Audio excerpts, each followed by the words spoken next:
Assalamualaikum warahmatullahi wabarakatuh.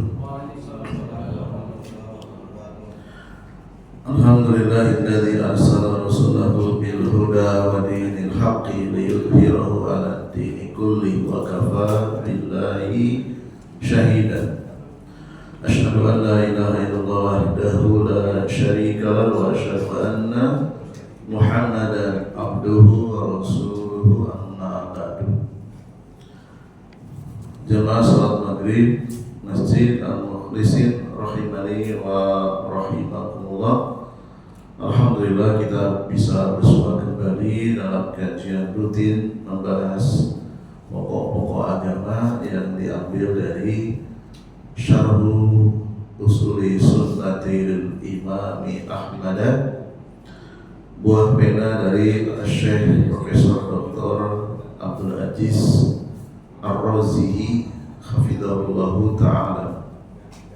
Salawat serta salam semoga tercurah limpahkan kepada Nabi besar Nabi Muhammad SAW, kepada keluarganya, segenap sahabatnya dan umatnya yang senantiasa mencintai beliau hingga akhir zaman.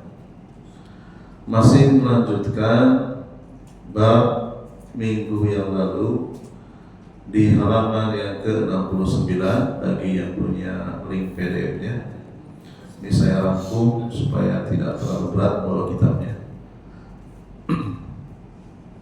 Al-Imam Ibnu Qayyim rahimahullah ta'ala beliau menjelaskan dalam kitab As-Sawa'iq Al-Mursalah sebab terjadinya fitnah antara dua ahli hadis, yaitu Al-Imam Ahmad dan Al-Imam Bukhari.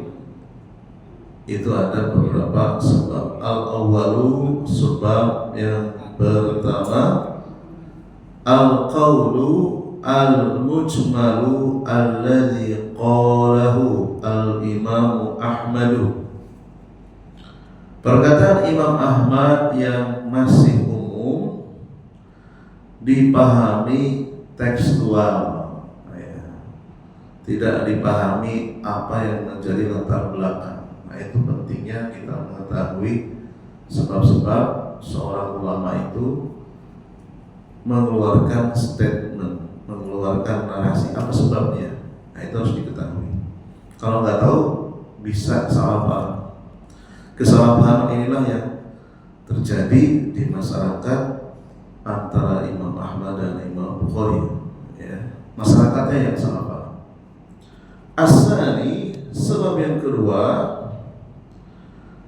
al-hasadu alladhi asaba ba'dan nasi li'anna al-imama al-Bukhariya imamun rafa'allahu zikrahu wa a'la qadruhu wa lahu juhudun azimatun fil hadisi wa fi ulumihi. Yang kedua, yang namanya manusia itu pasti memiliki hawa nafsu. Ada yang bisa menahan hasad, ada yang tidak bisa menahan hasad, ya. Pada dasarnya setiap manusia itu punya potensi untuk dengki, iri, cuma bisa nahan atau tidak, gitu ya. Nah, para ulama menilai ada rasa dengki di antara kaum muslimin kepada Al-Imam Bukhari, termasuk rivalnya. Rivalnya maksudnya ulama yang sejalan dengan Al-Imam Bukhari. Siapa? Muhammad bin Ibrahim Az-Zuhri, ya. Karena Allah telah mengangkat Al-Imam Bukhari kepada kedudukan yang tinggi dan keseriusan beliau dalam ilmu hadis, walau lam yakun illa kitabuhul azimu as-sahih alladhi huwa as-sahul kutubi ba'da kitabillahi lakafahu dzalika fakhran wa qad nasarallahu siyatahu fahasadahu ba'dun nasi wa ta'allaqu bil qawlil mujmali anil imami Ahmad khina maqala man qala lafdil bil Qur'an makhlukun fahuwa jamiyun wa man qala ghairu makhlukin fahuwa mubtadi'un faqalu innal Bukhariya qarrara anna al-alfadha makhluqatun wa huwa mubtadi'un. Beliau menorehkan karya Sahih Bukhari dianggap paling valid, paling teliti di antara kitab-kitab hadis. Mayoritas bahkan dianggap paling sahih setelah Al-Quran. Dan ini benar-benar telah menjadi kebanggaan Allah Subhanahu wa Ta'ala menyebarkan popularitas bahasa Arabnya siyatahu, sehingga sebagian kaum muslimin itu dengki. Jadi kebencian yang tidak ada alasan yang bisa dilihat oleh mata. Berarti alasannya apa? Kalau sesuatu kebencian tidak bisa dilihat oleh mata, berarti ada yang ada di dalam batin. Nah, itu namanya hasad. Ya. Seorang itu tidak diganggu, tidak diambil hartanya, tidak diambil asetnya, tiba-tiba orang itu kok benci, gak ada sebab. Nah, itu berarti ada yang ada di dalam hati. Ya. Allah menebarkan siyatahu, popularitas Al-Imam Bukhari, sehingga sebagian kaum muslimin dengki. Ya, karena seorang imam itu sangat menjaga track record di masyarakat. Seorang ahli hadis itu akan gugur kalau ketahuan dia berbuat zalim. Misalnya cabul, walaupun sekali, gugur Pak. Atau dia mampu ketahuan, gugur. Bahkan di zaman Al-Imam Bukhari, dulu waktu saya belajar ilmu hadis, ada orang yang lebih hebat hafalannya dari Al-Imam Bukhari, tapi gak diambil hadisnya. Kenapa? Sering megang khabar, walaupun daya ingatnya lebih hebat dari Al-Imam Bukhari, gak diambil. Kenapa? Aib. Apalagi kalau ketahuan ngambil punya hak orang lain, udah gak dipakai ilmunya, kan dikasih panggung. Jual tanah fiktif misalnya, udah gak bisa dipakai. Apalagi mohon maaf, suka godain cewek misalnya, udah gak bisa dipakai. Bukan berarti maksud, tidak. Artinya hal-hal yang umum di masyarakat itu menjadi nilai, itu tidak boleh dilanggar, karena dia panutan. Ya, bahkan ada seorang ahli hadis gugur hadisnya gara-gara kurang kerjaan melihara burung. Gara-gara melihara burung gak diambil hadisnya, berarti dia tidak memanfaatkan waktu. Ya, jadi ketat sekali. Ya. Orang-orang yang dengki mengutip perkataan Imam Ahmad secara umum, tidak dengan penjelasan rinci. Siapa saja yang mengatakan bacaan Al-Quran manusia itu makhluk, maka ia pengikut Jahmiyah, bahasa Arabnya Jahmi. Dan yang mengatakan bukan makhluk, maka ia ahli bid'ah. Walaupun sebenarnya tidak salah sebenarnya bacaan Al-Quran saya, baca Al-Quran bapak ibu-ibu itu makhluk, tetapi nggak boleh diucapkan. Kenapa? Karena di balik perkataan itu ada latar belakang yang berbahaya. Nanti kalau bacaan Ustaz makhluk, Ustaz ngambil dari guru sebelumnya, katakanlah A, bacaan Ustaz A makhluk, A ngambil ilmu dari B sebelumnya, bacaan Ustaz B makhluk, terus sampai Rasulullah. Nanti ujung-ujungnya bacaan Al-Quran malaikat Jibril makhluk, kemudian bacaan yang didengar malaikat Jibril makhluk, akhirnya makhluk semua itu. ribuan para sahabat gak ada yang pernah berani mengatakan bacaan Al-Quran saya makhluk, gak ada. Karena itu berbahaya, bisa mengundang keraguan. Mereka menuduh Imam Bukhari menetapkan Al-Quran itu makhluk, maka ia ahli bid'ah. Tuduhan Muhammad bin Ibrahim Az-Zuhri kepada Al-Imam Bukhari. Bahkan sampai tragisnya Al-Imam Bukhari meninggal dunia karena kelelahan, diusir dari kampungnya akibat tuduhan fitnah dari seorang Muhammad bin Ibrahim Az-Zuhri. Lalu Imam Bukhari berdoa ya, karena dia merasa terzalimi, dan doanya dikabulkan oleh Allah SWT. Jadi Muhammad bin Ibrahim Az-Zuhri juga mati dalam keadaan mengenaskan, di penjara dan seterusnya. Ya. Jadi doa orang yang terzalimi itu pasti makbul. Wal waqi'u annahu la ikhtilafa baina al-imamaini Ahmad wal Bukhari id kullu minal imamaini yuqarriru anna al-Qur'ana lafduhu wa ma'nahu wa hurufuhu wa kalamullahi fal lafdu wal ma'na wal hurufu wal aswatu kulluha sifatullah wa kullu minal imamaini yuqarriru anna al-abda makhlukun wa min dhalika af'aluhu wa harakatuhu wa kalamuhu.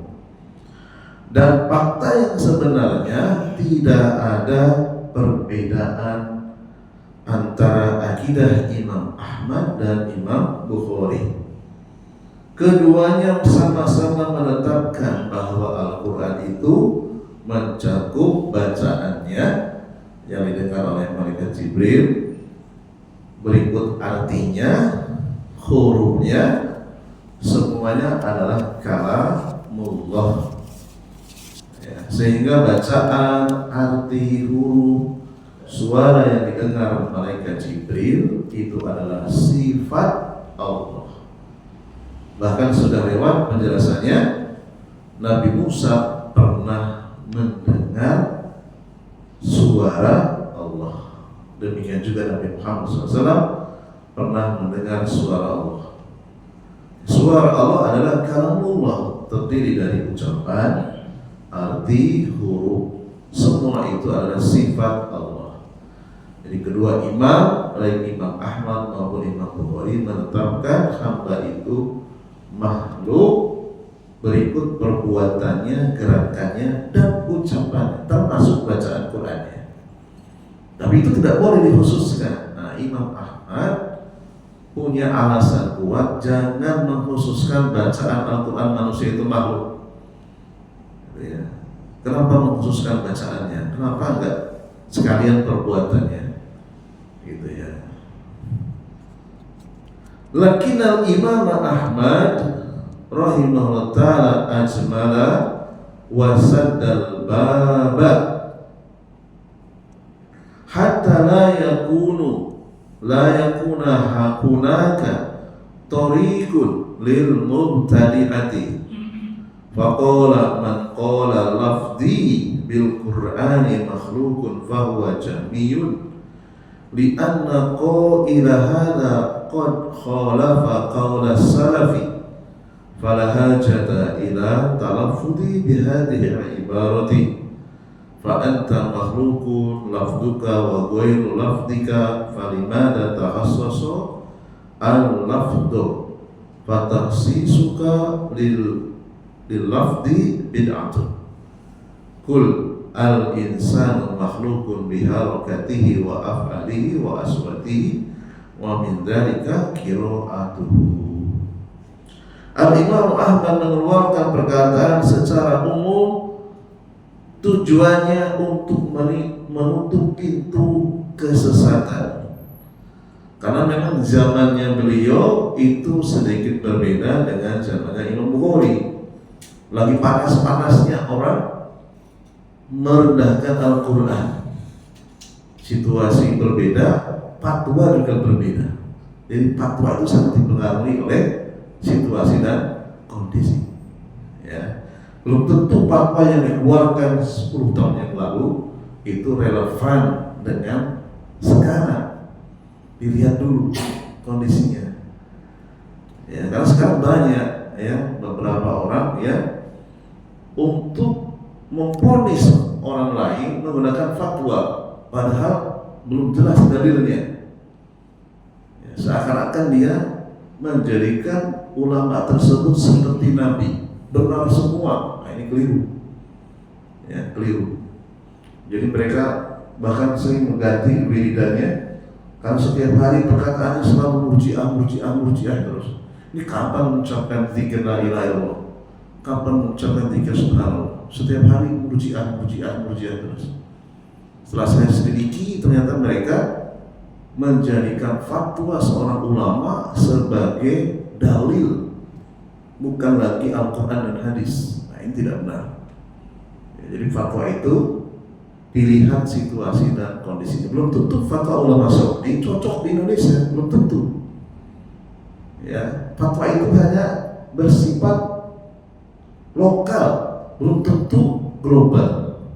Ya, beda kalau putusan hakim. Putusan hakim barang siapa kalau melanggar seperti ini maka dia dihukum. Itu namanya mengikat. Itu pun terikat dalam satu negara saja. Negara lain tidak terikat. Gitu ya. Al-Imam Ahmad mengeluarkan perkataan yang secara umum untuk menutup pintu kesesatan agar tidak ada kesempatan bagi ahli bid'ah untuk mempopulerkan bid'ahnya. Orang yang mengatakan bacaan Al-Quran saya adalah makhluk, maka ia jahmi, karena yang mengatakan seperti ini bertentangan dengan para sahabat. Para sahabat tidak pernah mengatakan seperti itu. Tidak pernah mengatakan seperti itu. Tidak diperlukan bagi umat mengatakan seperti itu. Ya. Misal Anda manusia, Anda makhluk, ucapan Anda dan selain ucapan Anda. Ya. Kenapa mengkhususkan pada ucapan? Mengkhususkan pada bacaan Al-Quran, maka ini termasuk bid'ah. Kenapa tidak mengucapkan seperti ucapan para sahabat? Al-Quran itu kalamullah, mencakup lafaz, arti, huruf dan suara, dan bukan makhluk. Kenapa mengkhususkan pada ucapan, tidak mengkhususkan pada arti dan huruf? Maka katakan saja bahwa manusia itu makhluk, mencakup gerakannya, perbuatannya, suaranya, termasuk bacaannya. Ya, jadi suara saya ini makhluk, suara muadzin makhluk, bacaan imam makhluk. Disebut aja lengkap, jangan dikhususkan hanya bacaan saja. Ya, berjalannya manusia makhluk. Ya. Itu maksud Al-Imam Ahmad. Wa amma kaunuka takhassusun wa taqulu lafzi bil Qur'ani makhlukun fa hadha bid'atun kama law qala syahsyun al-Fatihatu laisa makhluqatan aw qala al-Baqaratu laisa makhluqatan aw suwaru al-matulatu mutawwalatu laysat makhluqatan naqulu lahu anta mubtadi'un al-Qur'anu laysa bi makhluqin falimada tahassasa al-Fatihata wa tahassasa al-Baqarata wa limada tukhalifu qawla salafi fa qawluka hadha bid'atun fakadzalika idza qala lafzi bil Qur'an makhluqun naqulu lahu anta mubtadi'un li'annaka makhluqun bi jami'i af'alika wa harakatika falimana tahassasa lafdhuka bil Qur'ani wa tukhalifu as-salafa. Adapun engkau mengkhususkan seperti mengatakan bacaan Al-Quran saya adalah makhluk, maka ini dianggap bid'ah. Sama seperti orang yang mengatakan Al-Fatihah itu bukan makhluk, ya. Atau Al-Baqarah itu bukan makhluk, atau surat yang panjang suwaru mutawwalatu bukan makhluk, maka kita katakan kepada orang yang seperti itu, ya, Anda adalah pelaku bid'ah. Jelas Al-Quran bukan makhluk. Kenapa mengkhususkan pada Al-Fatihah saja? Kenapa mengkhususkan pada Al-Baqarah saja? Kenapa Anda menyelisih perkataan para sahabat? Ya, sehingga ada sebuah kaidah yang terkenal apa? Lau kana khairan lasabaquna ilaihi. Seandainya perbuatan itu khair, tentu para sahabat lebih dahulu melakukannya. Nah, itu kaidah emas. Ya. Perkataan Anda itu dianggap bid'ah. Jika ada orang yang mengucapkan bacaan Al-Quran saya makhluk, maka kita katakan kepadanya Anda ahli bid'ah, karena Anda makhluk mencakup perbuatan Anda, gerakan Anda. Kenapa Anda mengkhususkan bacaan Al-Quran Anda saja? Anda menyelisihi perkataan para sahabat Nabi. Ini kehati-hatian Al-Imam Ahmad untuk membuka celah ya, orang-orang yang ingin merusak Al-Quran. Wa kadzalika idza qala lafdhi bil Qur'ani makhlukun fa huwa jamiyun wa man qala ghairu makhluqin fa huwa mubtadi'un li'annahu khalafa aidan qaula as-salafi.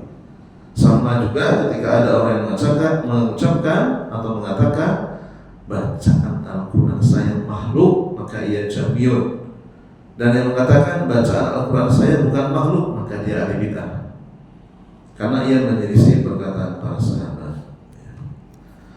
Kita lanjutkan jamaah sekalian rahimani wa rahimakumullah. Wa minal ulama'i man fassara kalama al-Imam Ahmad ala anna kalimat al-lafzi tutlaqu ala syai'i saqiti wa annahu yuradu bil lafzi al-malfudhu wa huwa al-Qur'an. Fa idza uridu bil lafzi al-malfudhu wa huwa al-Qur'an sara hadha qaul jahmiyati wa kadzalika man qala lafzi bil Qur'an ghairu makhluqin sara qauluhu mubtadi'an. Li'annahu mukhalifun liqauli salaf. Sebagian ulama ada yang menafsirkan pernyataan Imam Ahmad, kata lafaz dimutlakkan kepada sesuatu yang lemah, yaitu kepada makhluk, ya, dimutlakkan kepada manusia. Jadi maksud lafaz yaitu yang diucapkan oleh manusia itu Al-Quran, sedangkan Al-Quran sifat Allah, dimutlakkan kepada bacaanku. Nah itu ya. Maka ini pendapat Jahmiyah. Kan tidak boleh mengatakan bacaan Al-Quranku makhluk, ya, karena di situ ada sifat Allah, nggak usah diucapkan lah, gitu ya. Bacaan Al-Quran itu makhluk. Al-Quran dimutlakkan kepada yang lemah, maka ini sesuatu yang dilarang, nggak boleh diucapkan. Karena Al-Quran itu adalah mulia, sifat Allah. Sifat Allah yang dihafal oleh Rasulullah, ya.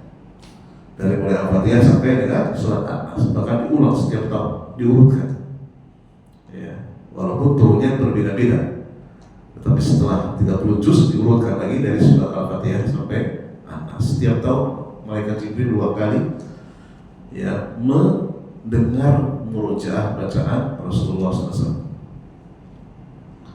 Demikian juga orang yang berkata bacaan Al-Quran saya bukan makhluk, maka ini pendapat ahli bid'ah karena bertentangan dengan perkataan para sahabat.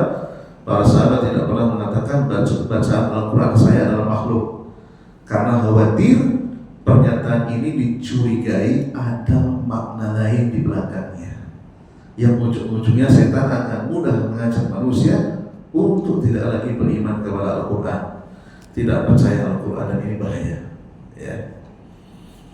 Wa amma al-Imam Bukhari fa innahu mayyaja wa fasala baina maqala bir-rabbi min al-kalam alladhi huwa sifatuhu wa laysa bi makhluqin wa baina maqama bil-abdi min al-kalami wa min dhalika qira'atuhu lil-Qur'ani alladhi huwa makhluqun fala ikhtilafa baina al-imamaini imamai ahli sunnati Ahmadu wal Bukhari rahimahumullah bi annahuma muttafaqani. Ya, adapun Al-Imam Bukhari, beliau membedakan ucapan yang diucapkan Allah itu sifat bukan makhluk, dan ucapan yang diucapkan manusia termasuk bacaan Al-Quran adalah makhluk. Ya, intinya tidak ada perbedaan antara Imam Ahmad dan Imam Bukhari. Yang keduanya Imam Ahlu Sunnah. Imam Ahmad beliau hidup antara 104 sampai 241 Hijriah. Al-Imam Bukhari hidup antara 194 sampai 256. Selisihnya berapa itu? Jadi Imam Bukhari lahir, Imam Ahmad sudah dewasa. Ya. Hampir satu zaman. Masih sama-sama abad ketiga, lewat dari abad kedua, tapi belum lewat dari abad ketiga. Ya, Imam Ahmad wafat 241, Imam Bukhari meninggal tahun 256, berarti belum lewat abad ketiga, masih belum lewat abad ketiga, belum abad keempat, masih termasuk 3 generasi terbaik. Ya. Karena meninggal sebelum lewat dari abad ketiga. Masih abad ketiga. Ya. Al-khulassatu fi hadzal bab madhhabu ahli sunnati wal jamaati anna al-Qur'ana kalamullah munzalun ghairu makhluqin wa anna kalamahu ismun lil lafzi wal ma'na wal hurufi wal aswati wa amma at-tawaifu al-mubtadi'atu kal mu'tazilati faqalu al-Qur'anu lafzuhu wa ma'nahu makhluqun. Wa qalatil asy'ariyatu al-lafdhu makhluqun wal ma'na ghairu makhluqin. Wa ta'ifatu ka'abi al-ma'ali al-juwaini qalu al-kalamu ismun lil lafdhi dunal ma'na wa haula'i aidan mubtadi'atun. Secara ringkas, madhab atau keyakinan atau pandangan Ahlus Sunnah wal Jamaah, Al-Quran itu adalah ucapan Allah. Bahasa Arabnya kalamullah, diturunkan dan bukan makhluk. Ya, ucapan Allah itu terdiri dari lafaz, arti, huruf, dan suara. Adapun kelompok ahli bid'ah seperti Mu'tazilah, nah ini baru betul membahas ahli bid'ah. Kenapa? Karena keyakinannya berbeda dengan keyakinan Nabi dan para sahabat. Di sini nggak ada pembahasan tentang masalah jenggot, masalah celana isbal, nggak ada. Jadi itu bukan masalah usul, ya, bukan berarti remeh-temeh. Ya. Belum tentu orang yang berjenggot itu Ahlus Sunnah, dan belum tentu orang yang tidak berjenggot bukan Ahlus Sunnah. Dilihat pemikirannya. Belum tentu orang yang celananya di bawah mata kaki bukan Ahlus Sunnah, belum tentu. Dan belum tentu juga orang yang cingkrangan itu Ahlus Sunnah, belum tentu. Dilihat dulu bagaimana pemahaman dia terhadap pokok-pokok agama. Gitu ya. Sekarang ini banyak terbolak-balik kan, gara-gara jenggot dan celana cingkrang langsung, wah itu bukan Ahlus Sunnah itu. Nah, ini keliru ini, ya, harus diluruskan. Adapun kelompok ahli bid'ah seperti Mu'tazilah, mereka berkeyakinan Al-Quran itu lafadznya dan artinya bukan makhluk, ini ekstrim sekali. Jadi Al-Quran yang diterima malaikat Jibril, ucapannya dan artinya itu makhluk. Ini ekstrim ini. Ya, ada. Ya. Kemudian yang kedua, Asy'ariyah berkeyakinan bacaan Al-Quran itu makhluk, adapun artinya bukan. Ini juga bahaya. Bacaan yang didengar oleh Jibril itu makhluk, tapi kalau maknanya bukan, membingungkan ini malah. Ya, ada jamaah sekalian. Kemudian ada lagi kelompok Abul Ma'ali Al-Juwaini berkeyakinan Al-Quran itu ucapan tanpa arti. Oh, ini juga sama, keliru juga. Ya. Wa man qala al-Qur'anu makhluqun fa huwa mubtadi'un wa man qala lafzi bil Qur'ani makhluqun fa huwa mubtadi'un wa man tawaqqafa wa qala la aqulu makhluqun wa la ghairu makhluqin fa huwa mubtadi'un mislu man qala makhluq.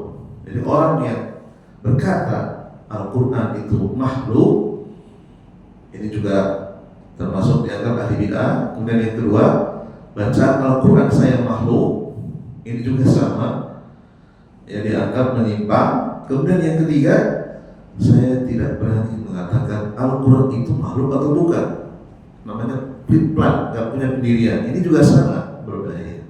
Jadi ketiganya dianggap sebagai pelaku bid'ah. Ya, karena perkataannya beracun. Ya, cukuplah dengan tegas mengatakan Al-Quran itu ucapan Allah dan bukan makhluk, selesai. Ya, jadi jangan menyelisih pendapat Nabi dan para sahabat. Ya, mereka sudah dijamin masuk surga, kita tinggal ngikut saja. Selesai sudah tentang penyimpangan orang-orang dalam meyakini Al-Quran itu adalah kalamullah atau bukan. Berikutnya halaman 72, masih ada waktu ya. Al-imanu birru'yati yaumal qiyamah, beriman Allah itu bisa dilihat pada hari kiamat. Qala al-mu'allif Syekh Abdul Aziz Ar-Razihi hafizahullah ta'ala, wal imanu birru'yati yaumal qiyamati, halaman 72 ya. Kama ruya anin Nabi sallallahu alaihi wasallam min al-ahadisi as-sahihi wa anna Nabi sallallahu alaihi wasallam qad ra'a rabbahu fa innahu maksurun an Rasulillah sallallahu alaihi wasallam sahihan rawahu Qatadatu an Ikrimata an Ibni Abbas radhiyallahu anhuma. Jadi kalau Ibnu Abbas radhiyallahu anhuma berarti ibu dan bapaknya sama-sama sahabat. Ya, beda dengan Umar bin Khattab radhiyallahu anhu, karena Khattab itu mati dalam keadaan kafir. Ya. Warwahu al-Hakamu Ibnu Abban an Ikrimata an Ibni Abbas radhiyallahu anhu, warwahu Ali ibnu Jair an Yusufa bin Mihran an Ibni Abbas. Jadi beriman bahwasanya Allah itu dapat dilihat pada hari kiamat banyak diriwayatkan hadisnya dari Nabi SAW. Di antaranya Imam Qatadah, ini ulama yang hidup pada abad kedua, ya, lahir 60 Hijriah, wafat 118. Ya, Imam Qatadah mendapatkan hadis dari Ikrimah. Ikrimah lahir 25 Hijriah, meninggal 105 Hijriah, masih abad kedua. Ya. Dari Ibnu Abbas lahir 3 tahun sebelum Hijriah, abad pertama. Ya, wafatnya 68 Hijriah. Kemudian Imam Al-Hakam meriwayatkan dari Aban, ini ayahnya, dari Ikrimah. Jadi Ikrimah ini meriwayatkan kepada 2 orang, kepada Qatadah dan kepada Aban. Ikrimah, kita tahu Ikrimah itu anaknya siapa? Abu Jahal. Ya, belum tentu bapaknya Togut, anaknya Togut, belum tentu. Ya. Bisa jadi anaknya sahabat yang dijamin masuk surga. Ya. Demikian juga Pak Kiai, belum tentu anaknya Kiai. Ikrimah mendapatkan hadis dari Ibnu Abbas. Ini ada 2 jalur. Jalur yang ketiga, Ali bin Zaid meriwayatkan dari Yusuf bin Mihran dari Ibnu Abbas. Yusuf bin Mihran dari Ibnu Abbas. Ya, sudah ada berapa jalur ini? Ada 4 ya. Innal imana bi ru'yatil mu'minina li rabbihim yawmal qiyamati huwa min aqidati ahli sunnati wal jamaati wa min usuli sunnati indahum. Jadi mempercayai bahwa orang-orang yang bertauhid itu bisa melihat Allah pada hari kiamat. Ini adalah akidah Ahlus Sunnah wal Jamaah dan termasuk pokok sunnah. Itu baru betul. Orang yang menyelisih bukan Ahlus Sunnah. Selama dia meyakini Allah bisa dilihat oleh orang-orang yang bertauhid, dia Ahlus Sunnah. Walaupun mungkin tak berjenggot, walaupun tidak cingkrang. Ya, harus dibedakan. Ya, mulai sekarang harus pintar mana itu usul, mana bukan usul. Ya. Wa qad ja'atil ahaditsu anna al-mu'minina yarawna rabbahum kama yarawna al-qamara lailatal badri fal mu'minu yara rabbahu bi 'ainai ra'sihi wa yarahu min fawqihi kama fil hadisil mutaqaddimi. Qala sallallahu alaihi wasallam tarawna rabbakum kama tarawna al-qamara wa nahnu nara al-qamara min fawqina fakadzalika narallaha min fawqina wa hadha tasbihun lirru'yati birru'yati wa laysa tasbihan lil mar'iyyi bil mar'iyyi ay laysa tasbihan lillahi bil qamar li'anna Allah la yusbihu ahadan min khalqihi wal ma'na annakum satarawna rabbakum ru'yatan wadihatan min fawqikum kama tarawna al-qamara ru'yatan wadihatan min fawqikum wa laysa muradu anna Allah misal qamar ta'ala Allahu an dzalika. Banyak sekali hadis yang mengabarkan bahwa orang-orang yang bertauhid itu bisa melihat Allah seperti mudahnya melihat bulan pada saat bulan purnama 13, 14, 15 dengan mata kepala, bukan dengan mata batin, melihatnya ke atas ya, serupa dengan cara melihat bulan ya, caranya yang sama, bukan yang dilihatnya yang sama ya, jadi maksudnya Allah itu tetap tidak serupa dengan bulan. Allah tidak serupa dengan makhluk apapun ya, maknanya kalian orang-orang yang bertauhid bisa melihat Allah dengan jelas di arah atas seperti kalian mudah melihat bulan dengan jelas berada di atas kalian ya. Jadi maksudnya bukan Allah seperti bulan ya. Allah itu suci, Allah maha tinggi, berbeda dengan bulan ya. Wa ru'yatul mu'minina li rabbihim yaumal qiyamati sabitatun bin nususi minal qur'ani fa min dzalika. Orang-orang yang bertauhid itu bisa melihat Allah pada hari kiamat.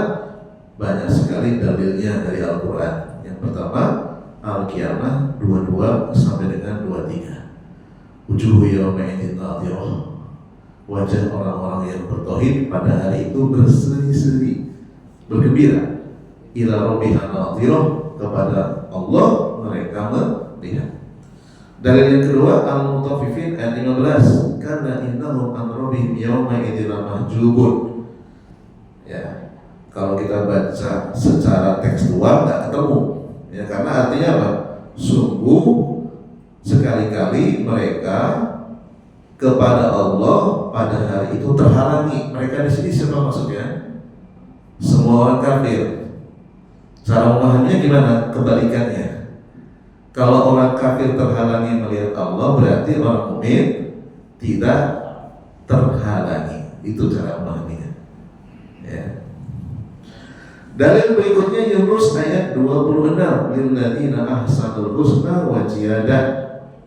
Bagi orang-orang yang berbuat baik, maksudnya orang-orang yang bertauhid, husna, dia akan diberikan husna, yaitu surga. Wajian dan tambahan.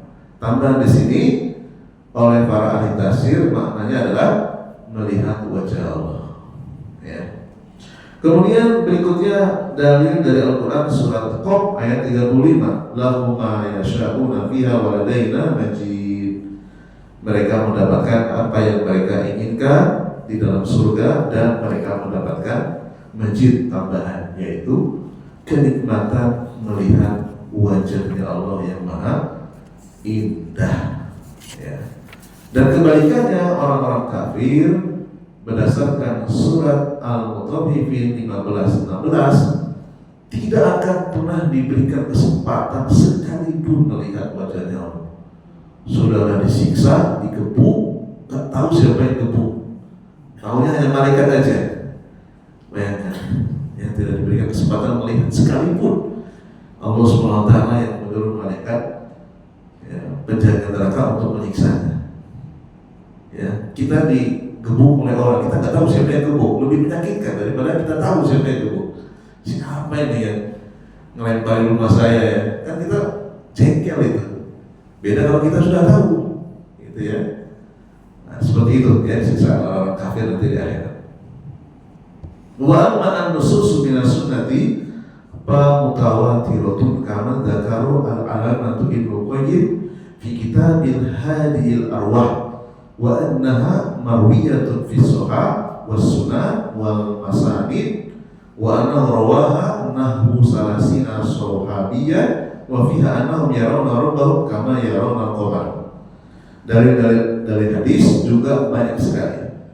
Imam Ibnu Qayyim menyebutkan mutawatir Ya, beliau sebutkan dalam kitab Hadil Arwah, kemudian dalam kitab-kitab Sahih. Jadi kalau Sahih Bukhari, Sahih Muslim, Sahih Abu Dawud, berarti dalamnya gak ada yang dhaif. Tapi kalau Sunan Abu Dawud, Sunan Tirmidzi, itu maksudnya kitab hadis yang disusun berdasarkan bab fikih. Ya, itu bedanya Sahih dengan Sunan, berdasarkan tema. Adapun Musnad itu kitab hadis berdasarkan nama perawi pertama, itu namanya Musnad. Ya. Dan yang meriwayatkan bahwasanya Allah itu dilihat oleh orang-orang yang bertauhid ada 30 sahabat. Mustahil kalau itu adalah kebohongan. Sesungguhnya orang-orang yang bertauhid bisa melihat Allah seperti mereka melihat bulan mudah. Wa fiha qauluhu sallallahu alaihi wasallam annakum tarawna rabbakum kama tarawna syamsa syahwan laisa dunaha sahabun. Ya. Sungguh kalian akan melihat Allah seperti kalian bisa melihat matahari dalam kondisi cerah tanpa awan. Ya. Oleh sebab itu Imam Ahmad dan ulama lainnya mengatakan man ankara ru'yatallahi fahuwa kafirun. Siapa saja yang menolak keyakinan Allah bisa dilihat oleh orang-orang yang bertauhid, maka dia keluar dari Islam. Ya, keluar dari Islam. Sudah makan seperti berapa menit lagi? 2 menit lagi. Sedikit lagi. Faman qala inna Allaha la yura fil akhirati fa huwa kafirun. Demikian juga kalau ada orang yang mengatakan sesungguhnya Allah tidak bisa dilihat pada hari kiamat, maka dia kafir. Li'annahu mukadzibun lillah, karena dia sama saja mendustakan ayat-ayat Allah. Wal ayatul qur'aniyatu sharihatun fi hadza. Sementara ayat-ayat sangat jelas. Wa li'annahu mukadzibun lil ahaditsi al-mutawatirati. Dia dianggap kafir karena mendustakan sekian banyak hadis yang mutawatir. Ya.